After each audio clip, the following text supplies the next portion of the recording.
What's going on, everyone? It's Ben from YGO from Zero, back with another Yugi-Kaiba format video, back with another Exodia video, and today I want to explore some of the limitations of this version of the deck. Both the main deck strategy of trying to draw into all 5 pieces of Exodia, and also some of the flaws that are inherent in the worm control sort of smokescreen side. But before we get into all that, let's go through just the card by card deck breakdown if you didn't see my last video. Exodia is a deck that aims to draw all 5 pieces of the Forbidden One, so the head of Exodia, the arms, and the legs. And when all 5 pieces are in your hand, you win the game. So it's an alternative win condition that has always been sort of a fun and janky alternative to actually trying to whittle down your opponent's life points. So of course we have all 5 pieces of Exodia in the deck. We also have every 2k wall that you can play as level 4 or lower, just to bring out walls and block your opponent to protect your life points. We also have 3 walls of illusion, which can act as more walls, as well as being able to bounce your opponent's monsters back to hand and set them back a turn potentially. Also, potentially putting tribute monsters back in their hand where they can't hit over your other 2k walls as easily. We have 3 Man-Eater bugs, which is great at removing your opponent's powerful threats. For the spells, we have Dark Hole, Monster Reborn, Pot of Greed, Raigeki, all these limited powerful spells. You'll note we're not playing Change of Heart in the main deck, even though that's another limited power spell in the format. And that's frankly because we just don't have anything to do with it in the main deck, because we don't have a tribute monster to make it a form of removal.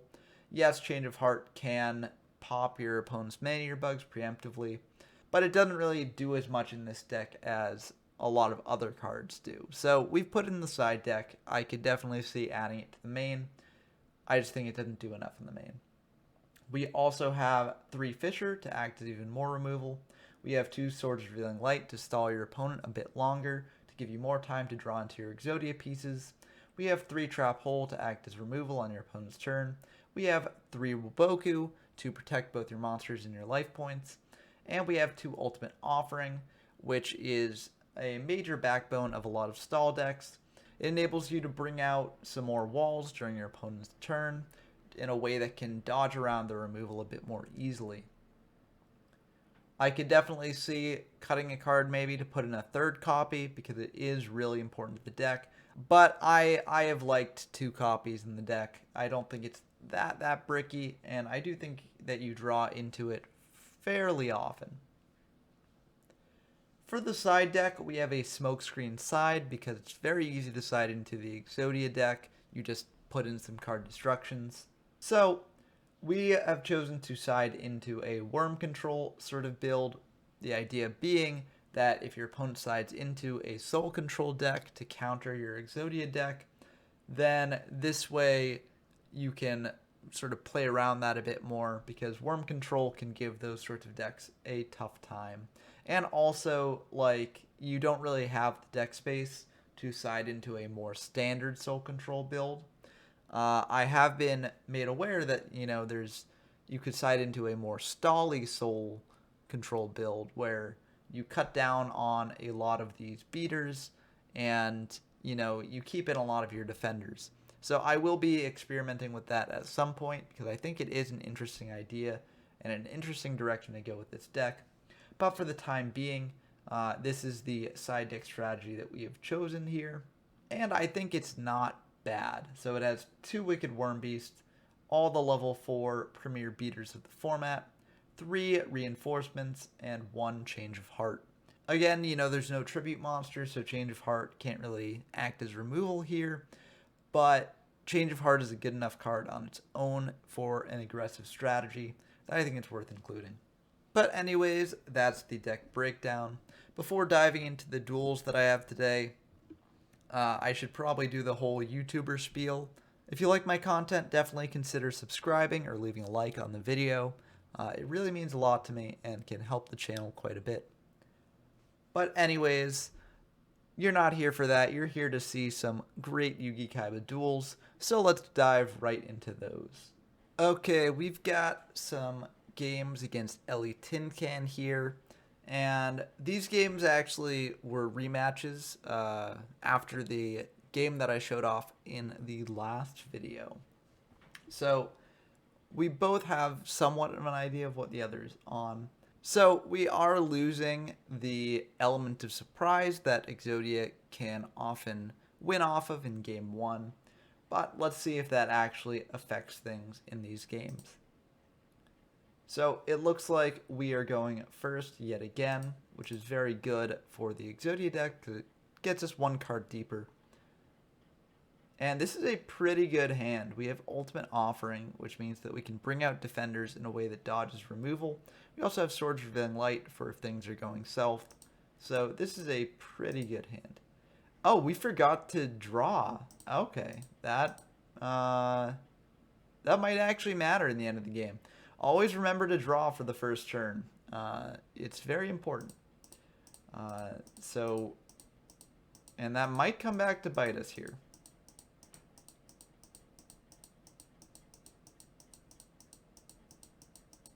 But it doesn't seem like anything's happening yet, so. Okay, they're going to summon out a Summoned Skull. We don't have any way to really react to that, so we are going to lose our Spirit of the Harp to that. We're just going to set another one and then just fisher away their monster. We could have potentially brought out Man-Eater Bug with Ultimate Offering, but we felt that this was safer. It seems like they don't have many monsters, so this should be fine. They're just going to pass. We finally draw Peace, which is pretty nice. And they're going to attack with the Giant Soldier. They will not be able to get over the Spirit of the Harp. And we draw another piece, which we're feeling pretty good about our position here. They're going to fisher away the Spirit. We do have Ultimate Offering to bring out another defender, though. And they're going to take 700 off of that. Raigeki is a very good draw. That will be useful later, hopefully. They're going to bring out a Neo and attack into the Giant Soldier. We're okay with that. Yep, they're going to use up reinforcements, but that's fine. We can bring out Man-Eater, and we can pop their Neo.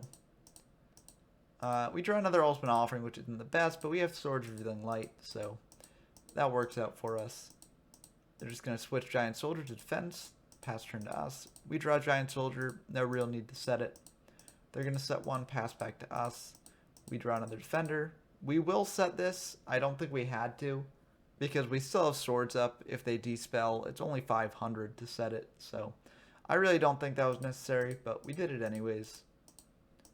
They're just going to set one, pass back to us, and that's very likely a Man-Eater Bug, so we are just going to Raigeki that away, and it was, so that was a decent move on our part. They're going to bring out Battle Ox, and they're going to attack in. That will prevent them from getting through.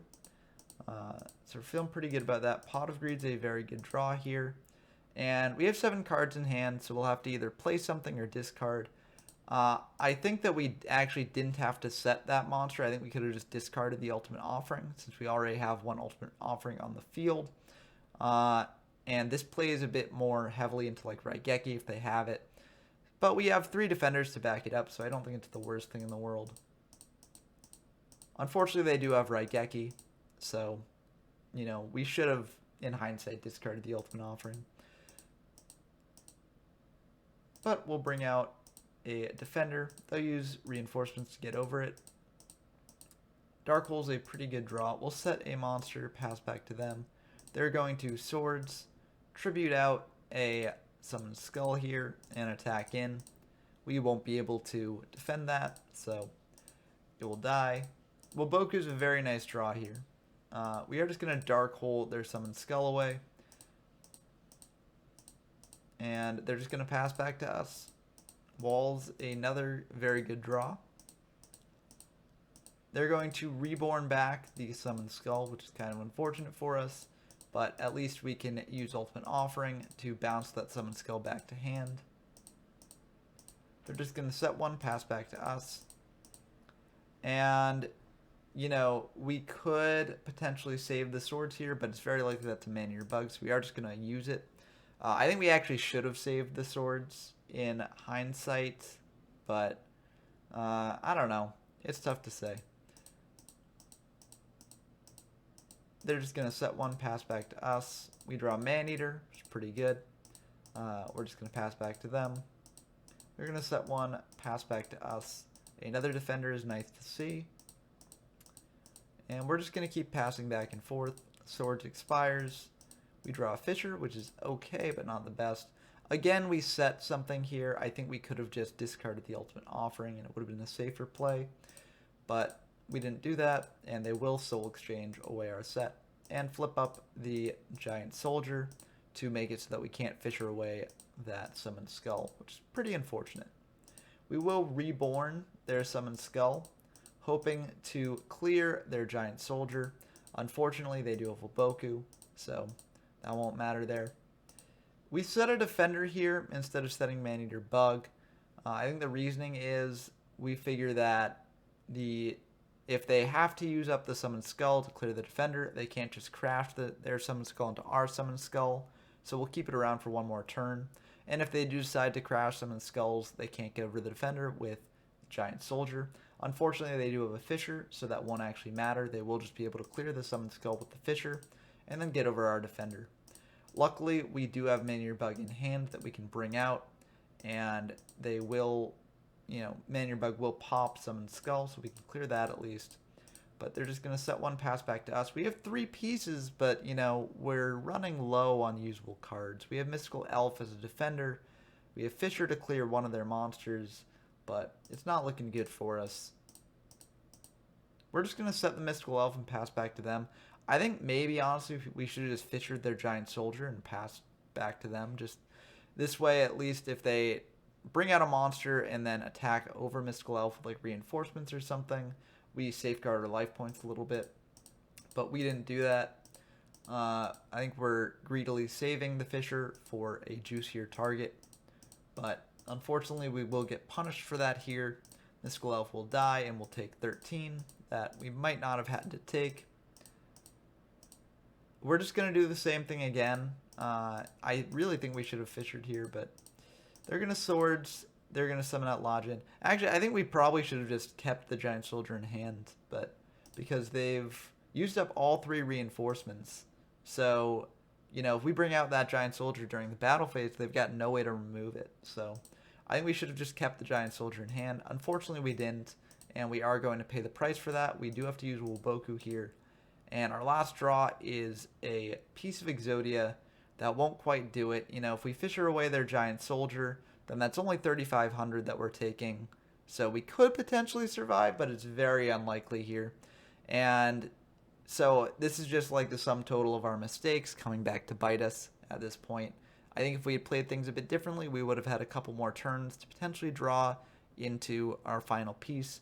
Also, if we had drawn for turn at the very first turn of the game, we could have potentially also had something that could protect us just a little bit longer.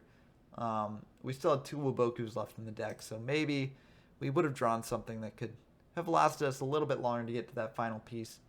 But as is, it's very unlikely. We'll Fisher away that Giant Soldier, set one, pass back to them, and they will Pot of Greed, which makes it very likely that they have an additional monster to kill us here, and Summoned Skull will do it. So that's going to be the end of the game. We had 4 pieces in hand, so we were pretty close.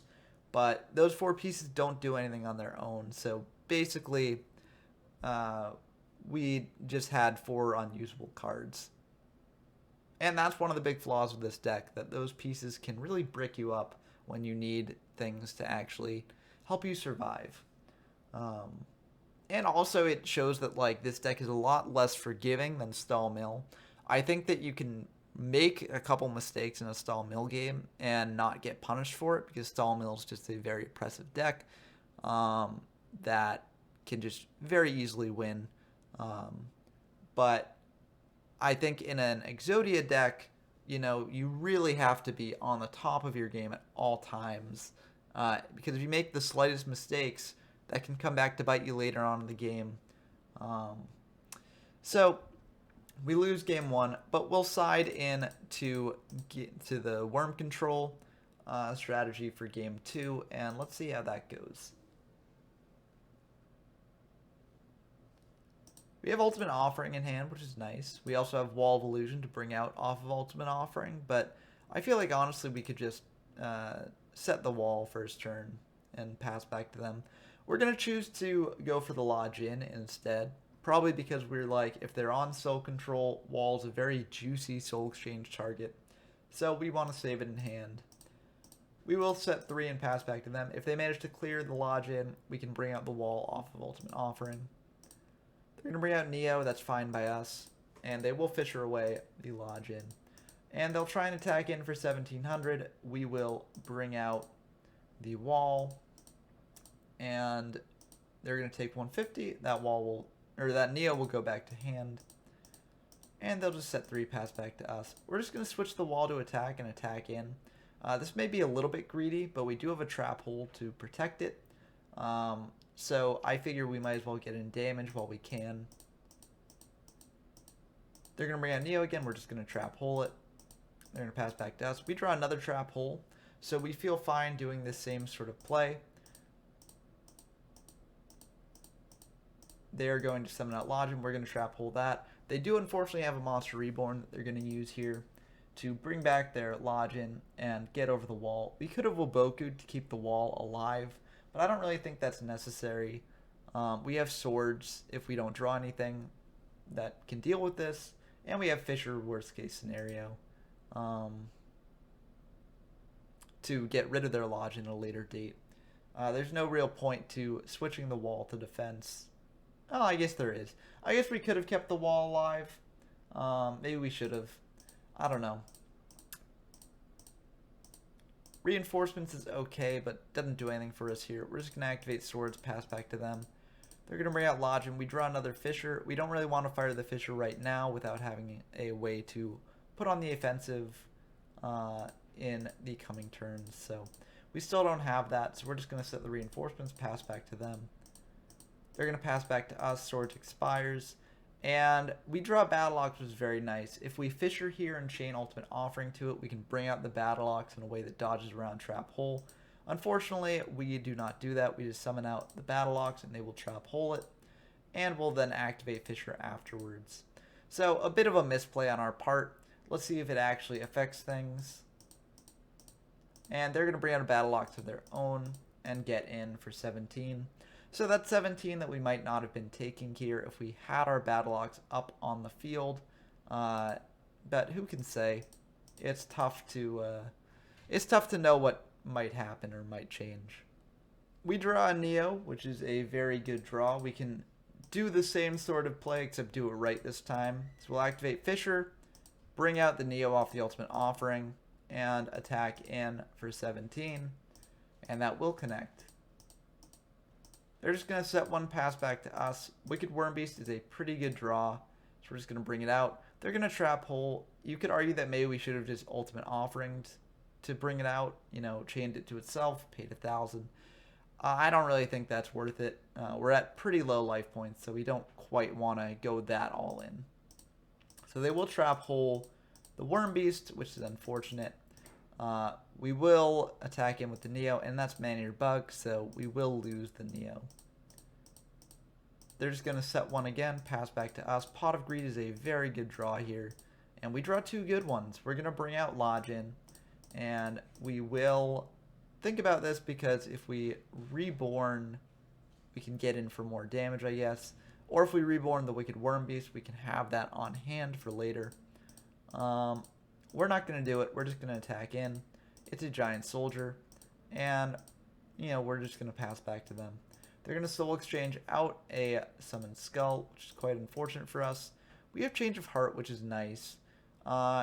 We check their graveyard and see that they've used up no Wobokus. So we could have gone for game here, Change of Hearting their Summoned Skull and bring back like a Lodge in.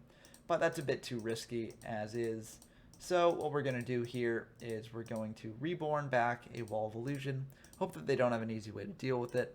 And Change of Heart their Summon Skull to get in for a nice 2,500.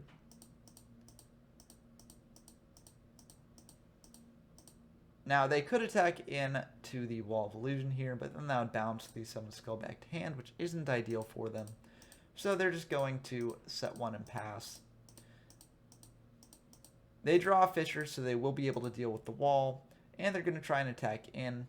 We could potentially Waboku here, but that's a bit, we want to save the Waboku for when they might be about to win, potentially. So even though 2,500 is a lot of damage, we are just going to pay 5 and set the, Giant Soldier in our hand. So that will block the damage and also keep our Waboku online for later. Worm Beast doesn't really do anything for us here. We're just going to set it and pass back to them. They're just going to attack into it with the Summon Skull, pass back to us. Waboku is okay. It means that we're using the Waboku for sure next turn. And that's what we'll do. We'll use Waboku there. And Lajin is not the ideal draw here. They're going to bring out an Aquamador, and they're going to attack in with the Summon Skull. We're just going to Waboku this. There's a lot of damage. And Raigeki is a pretty great draw. We can activate Raigeki, chain Ultimate Offering to it, summon out the Lajin, and attack in.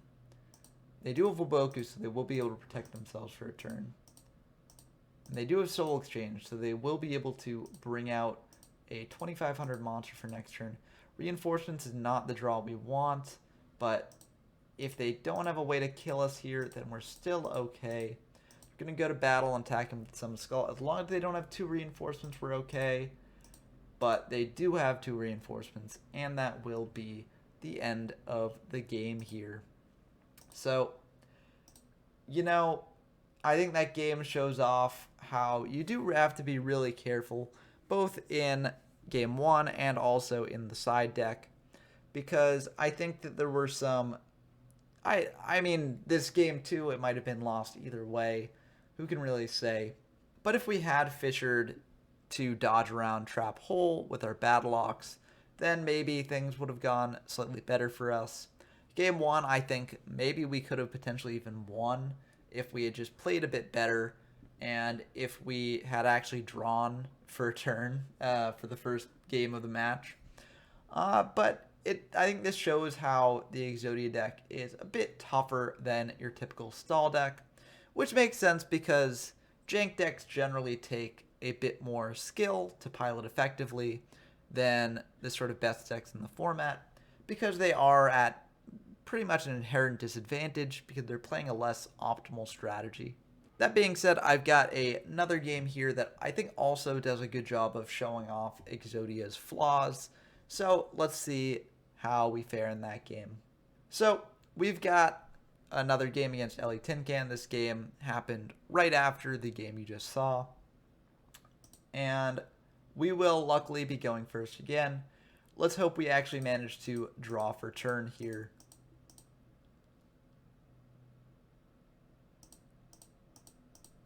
And we do. Okay, that's good. Unfortunately, this hand is a bit less good than the hand we had last time. We've got a bunch of defenders and Man Your Bug, but we don't have Ultimate Offering, so that's kind of unfortunate. I will set 3, pass back to them.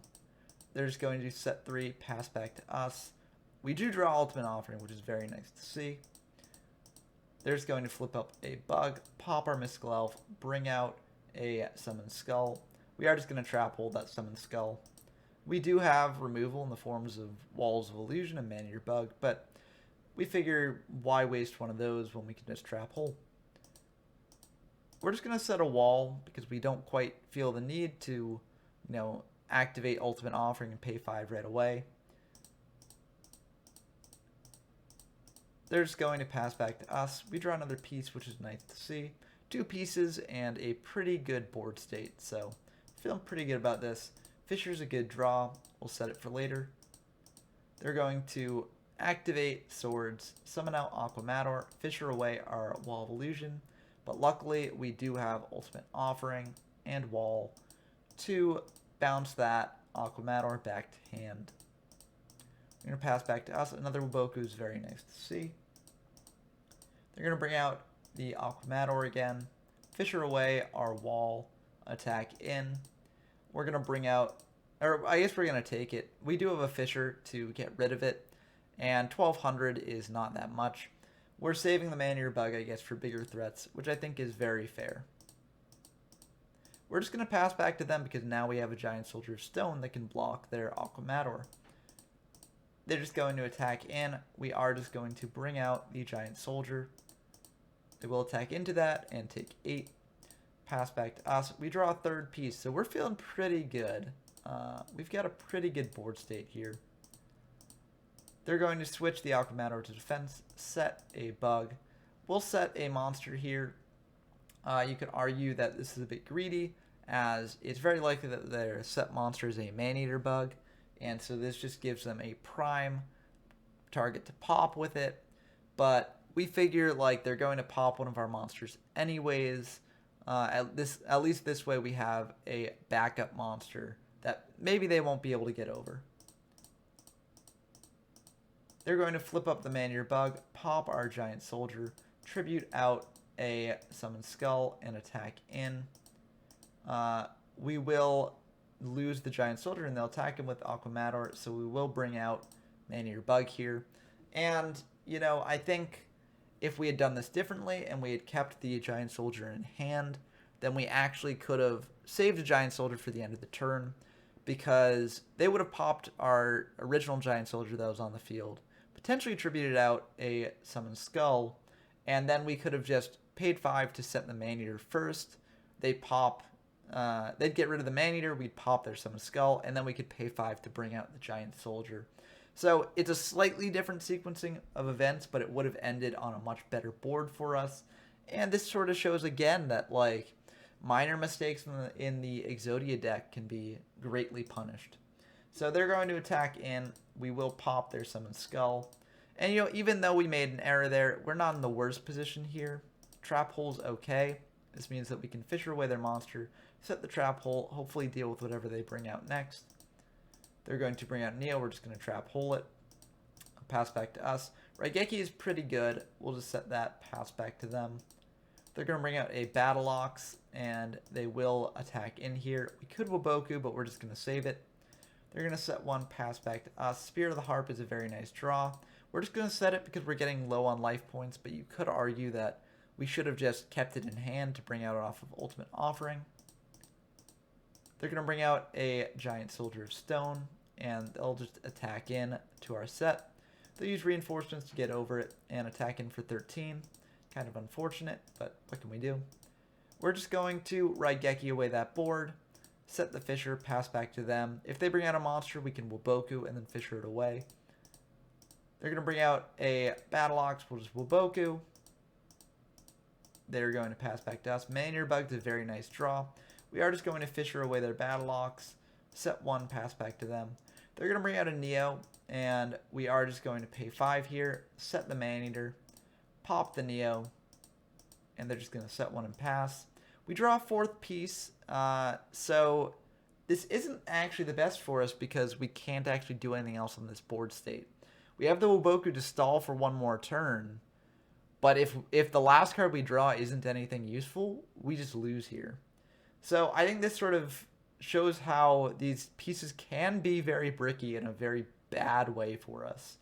And it just goes to show why you need to play more carefully, because if you lose your resources too quickly, you could wind up in these situations where you just don't have any options. So we are just going to pass back to them. They're going to Pot of Greed, which is unfortunate for us. They're going to bring out a Login, so we do have to Waboku that. And pass back to us. Aquamador is okay, but it might not be enough if they have a Reinforcements and another monster. We're just going to pass back to them because we see that they still have a Raigeki in deck, so if we set the Aquamador, that's susceptible to Raigeki. And they will bring out a Giant Soldier here, attack in with the Login. We'll set the Aquamador, hoping against hope that they don't have a Reinforcements. Unfortunately, they do, and this will be the end of the game.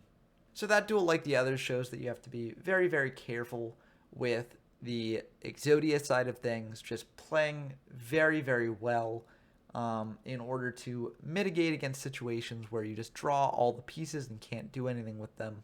But, you know, we've got game 2 and potentially 3 to potentially turn things around. Let's see if our worm control side deck can actually win back us some games.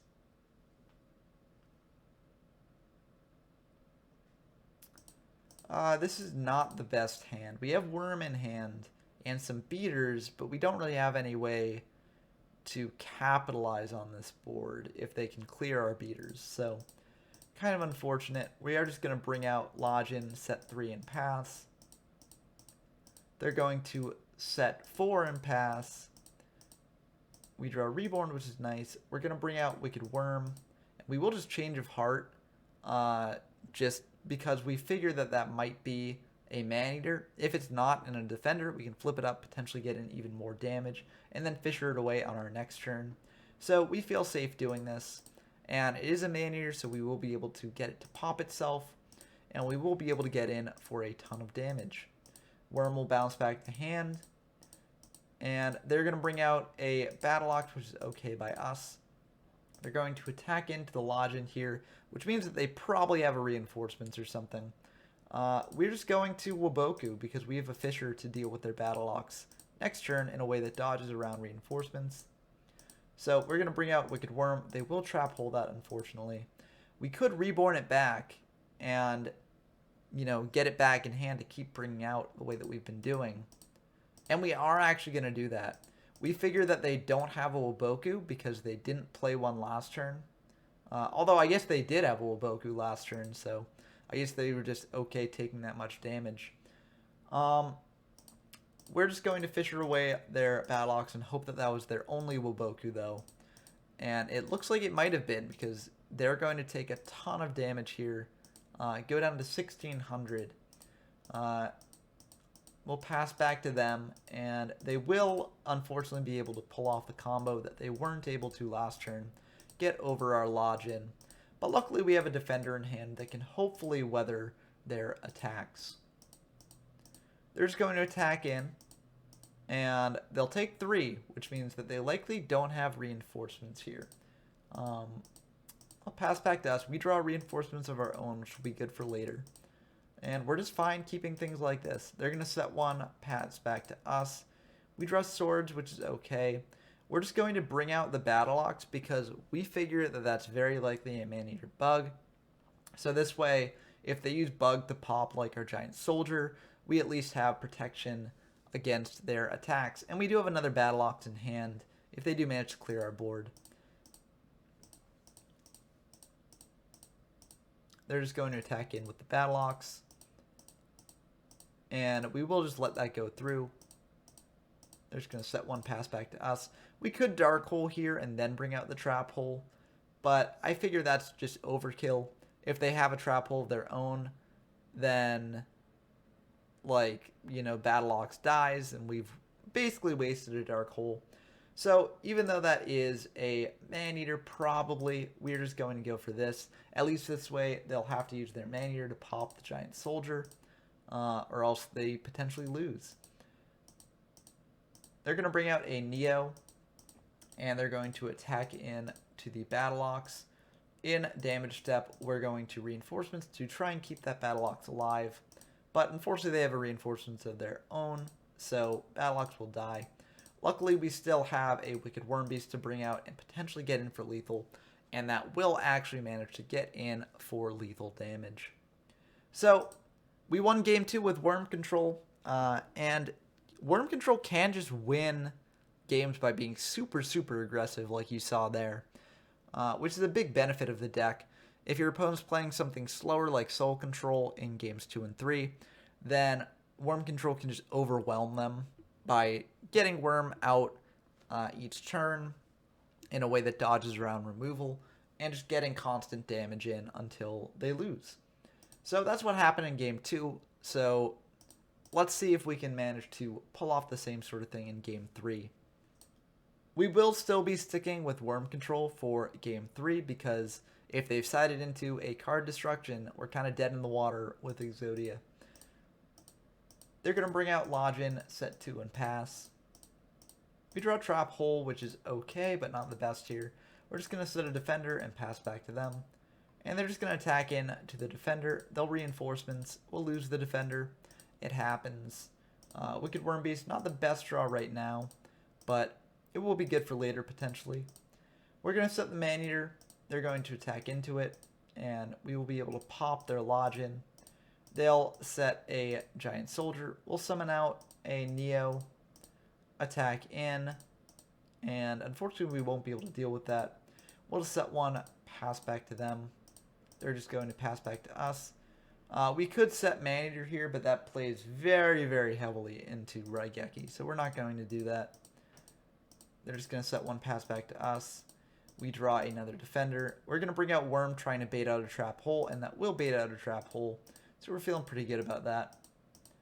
They're just going to pass back to us. Dark Hole is not the best right now, but it enables us to feel more comfortable setting a Maneater bug. Because if they Raigeki our board, it makes for a much better Dark Hole, potentially. So, they will just soul exchange away the Maneater bug, unfortunately, and bring out a Summon Skull. We're just going to Dark Hole this board. This might be a bit greedy on our part, but we figure we can't really clear Summon Skull as things are. I guess we could have just used the Trap Hole last turn. And, I mean, that would have been okay, but we still would have had no way to clear the Giant Soldier. So we figure we're fine Dark Holing here, then bringing out a Beater. We've got a Trap Hole to protect them, so we're feeling okay about that. We're going to bring out Battle Ox and just get in for 17, hopefully. That will connect. Pass back to them. They're going to Reborn back a Summon Skull, and this is the big punish because we can't Trap Hole that. So that's quite unfortunate. We will lose our Battle Ox. Maneater Bug's very good. We'll be able to pop their Summon Skull. You could argue that maybe we should have set the Wall of Illusion instead, but we just chose to remove it, to remove the Summon Skull right away. Or at least we would have been if they didn't have the Change of Heart to get rid of the Maneater. They're going to try tributing out another Summon Skull. We're just going to Trap Hole that. And then they're going to attack in for 25. So that's a bit unfortunate here. We will be able to use the Wall of Illusion to get the Summon Skull back to hand, but, you know, Maneater Bug was clearly the better option. We're going to think here because, you know, we could Trap Hole that Neo to play it safe, but we're going to save the Trap Hole for later, as they will have Summon Skull back in hand. So, better to save it for that. Waboku is a pretty good draw here. We're just going to set a Giant Soldier to play it a bit safe. And they are going to attack into the Giant Soldier. They will have a reinforcement to get over it. But we're feeling pretty good about this. They're going to Trap Hole our Neo, which is unfortunate. But we do have a Fissure to clear their Neo. We have a Trap Hole to protect ourselves a bit.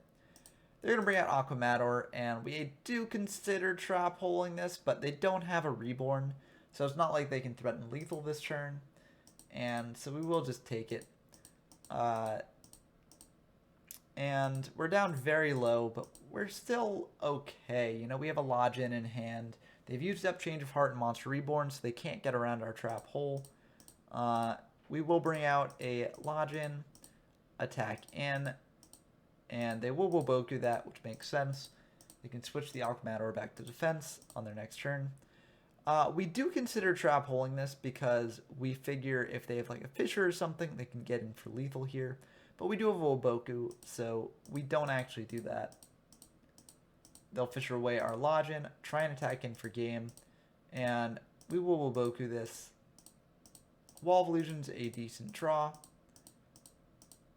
And they'll attack into it, and we'll bounce that Giant Soldier back to hand. They'll set one, pass back to us. Ultimate Offering is not what we want right now. And unfortunately, I mean, they're going to bring out Neo. We are going to Trap Hole that. But unfortunately, they do have a Maneater Bug. They will be able to pop our wall. And that will be the end of the game. So, you know, that kind of shows, I think, that Worm Control does have some side decks that it can struggle against. If your opponent sides into more defenders, then the Worm Control strategy kind of falters. Although, game two, Worm Control, I think, did a lot because it was able just to go really aggressive and kill our opponent very quickly. Unfortunately, that doesn't always happen. So I hope that these duels sort of showed some of the difficult parts of this deck that you really need to be like on your A game in game one with Exodia. And Worm Control, it can win games, but it can also suffer if your opponent's able to, establish monsters that you can't get around. And if the game goes long enough, you're really not favored to win in a Worm Control deck.